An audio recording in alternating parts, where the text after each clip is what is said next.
want you to hit me as hard as you can.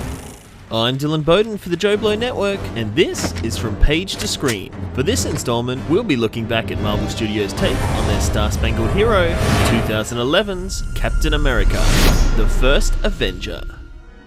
Co-created in 1941 by writer Joe Simon and artist Jack Kirby, Captain America first appeared in Timely Comics' Captain America Comics Issue 1.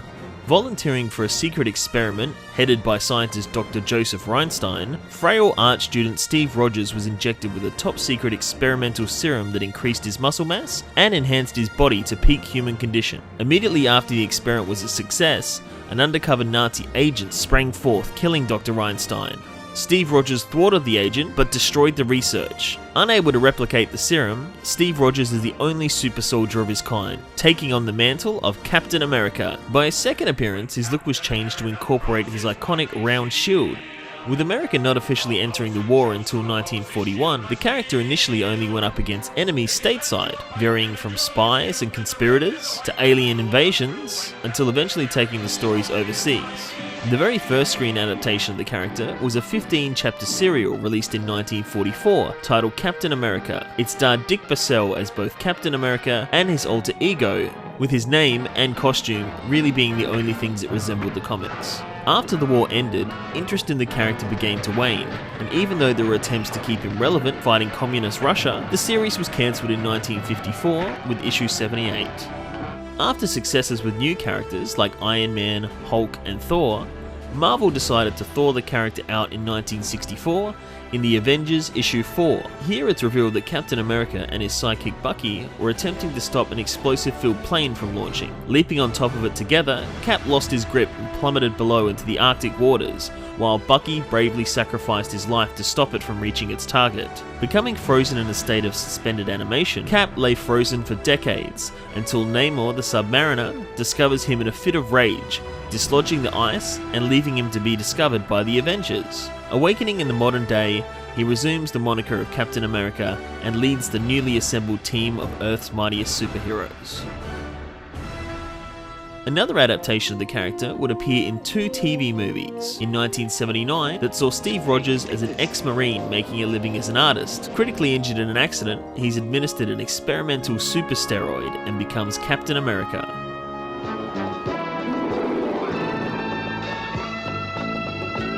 In 1990, the first full-length movie named Captain America made it to cinemas. While incredibly low budget, it was fairly faithful to the source material, seeing Steve Rogers injected with a serum to become Captain America during World War II, battle the Red Skull, being frozen in ice, and also subsequently being revived in the present day to resume the role, but is horribly received. Speak for yourself. Holding only 9% on Rotten Tomatoes. Just like with the comics, the success of Iron Man, Hulk, and Thor movies paved the way for Marvel Studios to do the character true justice on the big screen, and director Joe Johnston was hired for the job. His background directing the period comic book movie The Rocketeer and working as a visual effects art director on Raiders of the Lost Ark made him an inspired choice for the pulp-style action of the movie, and many allusions to the Indiana Jones series appear in the film. Many actors were considered for the role of Steve Rogers, including John Krasinski, Garrett Hedlund, Ryan Phillippe, and Dane Cook, before Chris Evans was cast in the role. The movie follows the comic book origin quite closely, with Steve Rogers as a noble and kind-hearted young man growing up in 1940. He hopes to enlist in the army and fight for his country any way he can, but is rejected due to his skinny and frail body. Recruited for a secret experiment, he is again injected with a super soldier serum, and re-emerges with superhuman strength and speed. To achieve the look of a skinny, frail Steve Rogers, state-of-the-art visual effects were used to thin Evans down. In scenes where this was impractical, Evans performed the scene while a body double watched the performance, and then mirrored the same scene. The filmmakers would then flawlessly blend the two performances together, adding Evans' head over the top of the double's body. The filmmakers wanted to make his costume more practical and something that would actually be used during a war, so they modelled it on his Ultimates version of the character, appearing in Mark Millar's The Ultimates in 2005, and evolved it over the movie to his more traditional look. The movie saw Captain America go up against his most famous foe, the Red Skull. Also first appearing in Captain America Comics issue 1, the Red Skull started out as a mantle being passed on from character to character, each wearing a Red Skull-like mask. Eventually the main version of the character was introduced as Johann Schmidt, a bellboy called out by Hitler himself as someone more capable of leading Nazis when humiliating a subordinate. Personally training the bellboy, Schmidt took this as an opportunity to rise to power, moving up the ranks to become Hitler's right-hand man. The character of Johann Schmidt was changed in the movie to a scientist who used a more experimental version of the super soldier serum on himself, giving him strength but deforming his face and driving him insane.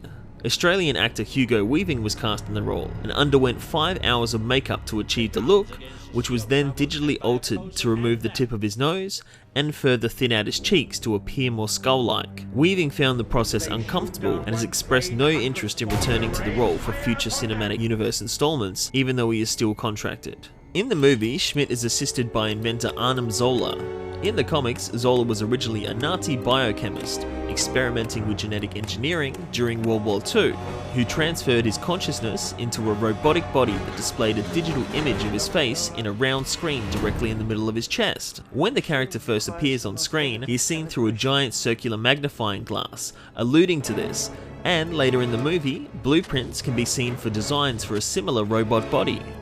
Many changes were also made to Cap's supporting characters. Bucky Barnes was introduced in Captain America Comics issue 1 as a young mascot for the military base where Steve Rogers was stationed. One day he accidentally walks in on Steve Rogers changing into his costume and discovers his secret identity. Captain America has no choice but to make him a sidekick. In the movie though, he is the same age as Steve Rogers and a friend since childhood. Enlisting in the army, he is taken prisoner and saved by Cap, eventually fighting equally alongside him before plummeting to his death, which set him up for his return as the Winter Soldier in the sequel. Bucky? Heading up the missions is British intelligence agent Peggy Carter. Introduced in 1966 with Tales of Suspense issue 77, Peggy Carter was a French resistance fighter who was briefly in love with Steve Rogers until getting separated during the war when an exploding shell gave her amnesia. In the movie, Hayley Atwell plays the character completely reimagined as a strong-willed agent of the US government, actively involved in the war efforts. Sutter was setting up a lot of groundwork in the lead up to the Avengers, as well as being a standalone movie in itself. Detractors of the movie felt that it was burdened with setting up too many elements that would tie into the future of the cinematic universe, and giving little time to Cap being a leader in World War II, relegated mostly to montages.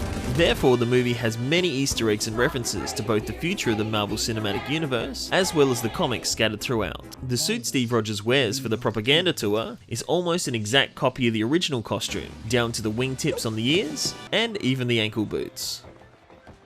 The comics seen on screen are an exact replica of Captain America Comics issue 1, and the iconic cover image of Cap punching out Hitler is recreated during his stage show. I've knocked that Adolf Hitler over 200 times. Stan Lee appears as a general at a medal ceremony.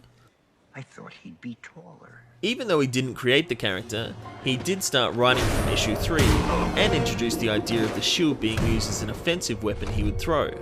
Steve is seen sketching several times throughout the movie, alluding to him being an inspiring artist. The Red Skull explains that the Tesseract was the prized possession of Odin's treasure room, last seen in Thor, and references the World Tree that Thor explained to Jane Foster in Thor. Howard Stark, father of Tony Stark, showcases his gravitic reversion technology at the World Expo, a precursor to the repulsor technology used in the Iron Man suit, as well as designing Captain America's shield, built out of vibranium, the rare metal mined from Black Panther's homeland of Wakanda.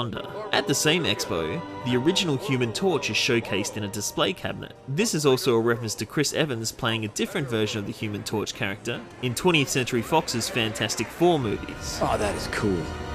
Captain America the First Avenger gained a moderate success of $370 million from a budget of $140 million, and currently holds a rating of 79% on Rotten Tomatoes, paving the way for Captain America to return in both Avengers movies, the critically acclaimed sequel Captain America the Winter Soldier, and rounding out the trilogy with Captain America Civil War.